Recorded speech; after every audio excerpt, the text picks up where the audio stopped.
अस्सलामुअलैकुम स्टूडेंट्स, ये हमारी जनरल नॉलेज की बुक क्लास टाइप के लिए है। हमने अपनी लास्ट क्लास में यूनिट 2 के आंसर क्वेश्चंस को याद किया था और आज की क्लास में भी हम यूनिट 2 के ही रिमेनिंग जो क्वेश्चंस रह गए थे उनको हम पढ़ेंगे। और इसके साथ ही आज हम आपको फर्स्ट टर्म का और सेकंड टर्म का थर्ड टर्म का सिलेबस भी टिक करवाएंगे ताकि आपको मालूम हो कि फ़र्स्ट टर्म में हमें कितने यूनिट्स याद करने हैं। तो चलिए फ़हरिस्त को चेक करते हैं। तो स्टूडेंट, ये हमारी फ़हरिस्त यानी कंटेंट लिस्ट है, लेसन्स की लिस्ट, जिसमें हमारा फ़र्स्ट टर्म स्टार्ट होता है यूनिट नंबर 1 से। यहाँ से हमारा फ़र्स्ट टर्म स्टार्ट होता है और फर्स्ट टर्म हमारा यूनिट नंबर 4 पर ख़त्म होता है। Unit number 1 me and my country, ये फर्स्ट टर्म का यूनिट है। यूनिट नंबर 2 माई होम, ये भी हम फर्स्ट टर्म में याद करेंगे। यूनिट नंबर 3 एनिमल्स, ये भी हम फर्स्ट टर्म में याद करेंगे। यूनिट 4 बर्ड्स, ये भी हम फर्स्ट टर्म में याद करेंगे। उसके बाद सेकंड टर्म हमारा यूनिट नंबर 5 से स्टार्ट होता है और इसमें हमारे 3 यूनिट्स हैं। Unit number 5 fruit, unit number 6 vegetables, unit number 7 clothes. यहाँ तक हमारा सेकंड टर्म ख़त्म होता है और यूनिट नंबर 8 से हमारा थर्ड टर्म स्टार्ट होगा और यूनिट 8 है things in a park. Unit number 9 colours, unit number 10 computer parts. यहाँ पर हमारा थर्ड टर्म एंड होगा। तो फर्स्ट टर्म में हमें याद करने हैं 4 यूनिट्स, जिसमें से हम यूनिट नंबर 2 पर इस वक्त हैं, माय होम। तो चलिए पेज नंबर 5 को ओपन करते हैं।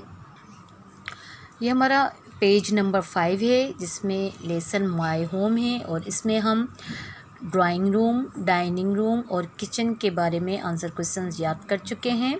और आज की क्लास में हम बेडरूम को पढ़ेंगे, यानी कि ये जो रूम है जिसमें बेड लगा हुआ है, इस कमरे को हम क्या कहते हैं। जहाँ हम रात को नींद करते हैं उस कमरे को क्या कहते हैं। What is the room where we sleep at night called? What is the room where we sleep at night called? जहाँ हम रात को नींद करते हैं उस कमरे को क्या कहते हैं। उस कमरे को बेडरूम कहते हैं। उस कमरे को जहाँ हम रात को नींद करते हैं उस कमरे को क्या कहते हैं। What is the room where we sleep at night called bedroom? उसके बाद ये हमें रूम दिया गया है जिसमें हमें वॉश बेसिन्स दी हुई हैं, बाथ टब दिया गया है और ये तस्वीर हमें दी गई है वॉशरूम की। और वॉशरूम किसे कहते हैं। जहाँ हम मुंह हाथ धोते हैं और नहाते हैं उस कमरे को क्या कहते हैं। What is the room where we wash our hands and take a bath called? What is the room where we wash our hands and take a bath called? जहाँ हम हाथ मुंह धोते हैं और नहाते हैं उस कमरे को क्या कहते हैं। उस कमरे को वॉशरूम कहते हैं। क्या कहते हैं, वॉशरूम। इसके बाद हमें ये जो तस्वीर दी गई है, ये हमें तस्वीर दी गई है स्टोर की। हमारे घर पे स्टोर होता है जहाँ हम अपनी एक्स्ट्रा चीज़ों को रखते हैं, उस कमरे को क्या कहते हैं, स्टोर। जहाँ हम अपनी एक्स्ट्रा चीज़ों को रखते हैं उस कमरे को क्या कहते हैं, स्टोर कहते हैं। What is the room where we keep our extra things called. What is the room where we keep our extra things called store. जहाँ हम अपनी एक्स्ट्रा चीज़ों को रखते हैं उस कमरे को क्या कहते हैं। उस कमरे को स्टोर कहते हैं। तो चलिए दोबारा से सब रूम्स को पढ़ते हैं। लेसन है माय होम, मेरा घर। सबसे पहले जो हमें तस्वीर दी गई है ये ड्राइंग रूम की है और इसका क्वेश्चन है what is the room where we sit with guest called drawing room. What is the room where we sit with guests called? जहाँ हम मेहमानों के साथ बैठते हैं उस कमरे को क्या कहते हैं। उस कमरे को ड्राइंग रूम कहते हैं।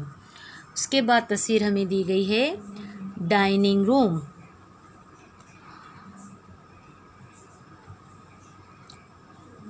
What is the room where we sit and eat with our family called? What is the room where we sit and eat with our family called? जहाँ हम अपनी फैमिली के साथ बैठकर खाना खाते हैं उस कमरे को क्या कहते हैं? उस कमरे को डाइनिंग रूम कहते हैं। जहाँ हम बैठकर खाना खाते हैं उस कमरे को डाइनिंग रूम कहते हैं। जहाँ हम गेस्ट के साथ बैठते हैं उस रूम को ड्राइंग रूम कहते हैं। जहाँ हम अपनी फैमिली के साथ बैठकर खाना खाते हैं उस कमरे को डाइनिंग रूम कहते हैं। उसके बाद है किचन। रूम क्या है? Kitchen. Which is the room where we cook called? What is the room where we cook called? जहाँ हम खाना पकाते हैं उस कमरे को क्या कहते हैं? उस कमरे को किचन कहते हैं। What is the room where we cook called? जहाँ हम खाना पकाते हैं उस कमरे को क्या कहते हैं? उस कमरे को किचन कहते हैं। इसके बाद है bedroom. What is the room where we sleep at night called? जहाँ हम रात को नींद करते हैं उस कमरे को क्या कहते हैं? उस कमरे को बेडरूम कहते हैं। Washroom. What is the room where we wash our hands and take a bath called? जहाँ हम मुंह हाथ धोते हैं और नहाते हैं उस कमरे को क्या कहते हैं? उस कमरे को वॉशरूम कहते हैं। Store. What is the room where we keep our extra things called? जहाँ हम अपनी एक्स्ट्रा चीज़ों को रखते हैं उस कमरे को क्या कहते हैं? उस कमरे को स्टोर कहते हैं। What is the room where we keep our extra things called? Store. उस कमरे को हम स्टोर कहते हैं जहाँ हम अपनी एक्स्ट्रा चीज़ों को रखते हैं। तो स्टूडेंट, हमने इन सब रूम्स को आपको तफसील से बताया है कि जहाँ हम गेस्ट के साथ बैठते हैं उस कमरे को हम ड्राइंग रूम कहते हैं। जहाँ हम अपनी फैमिली के साथ खाना खाते हैं उस रूम को हम डाइनिंग रूम कहते हैं। जहाँ हम खाना पकाते हैं उस रूम को हम किचन कहते हैं। जहाँ हम रात को सोते हैं उस कमरे को हम बेडरूम कहते हैं। जहाँ हम हाथ मुंह और बाथ लेते हैं, नहाते हैं, उस कमरे को हम वॉशरूम कहते हैं। और जिस कमरे में हम अपनी एक्स्ट्रा चीज़ों को स्टोर करते हैं, रखते हैं, उस कमरे को हम स्टोर कहते हैं। तो इन तमाम तस्वीरों को आप चेक करके इनके क्वेश्चंस को याद करें अच्छे तरीके से, और ताकि ये आपको अच्छे तरीके से याद हो जाएं। और हम आपसे मिलेंगे नेक्स्ट क्लास में। तब तक के लिए अल्लाह हाफिज़।